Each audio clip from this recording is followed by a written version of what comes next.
સુરત શહેરના ડુમ્મસ રોડ પરના પીપલોદ વિસ્તારમાં 13 મેના રોજ એક નવી નકોર મર્સિડીઝ મોટરકારનો અકસ્માત થયો હતો।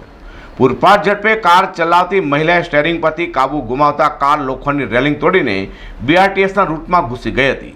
કારના અકસ્માતને પગલે મહિલાને સામાન્ય ઈજા પહોંચવા પામી છે। સુરતમાં રોજે રોજ અકસ્માતો સર્જાઈ રહ્યા છે, ત્યારે પીપલોદ વિસ્તારમાં એક મોંઘેદાર મર્સિડીઝનો અકસ્માત સર્જાયો હતો। મર્સિડીઝના ચાલકે સ્ટેરિંગ પરથી કાબુ ગુમાવ્યો હતો, તેથી કાર ફૂલ સ્પીડમાં દોડતી હોવાથી બીઆરટીએસની રેલિંગ સાથે અથડાઈ હતી, તેથી કાર આડી વળી ગઈ હતી। સાથે જ બીઆરટીએસ રૂટને અને કારને પણ ભારે નુકસાન થવા પામ્યું છે।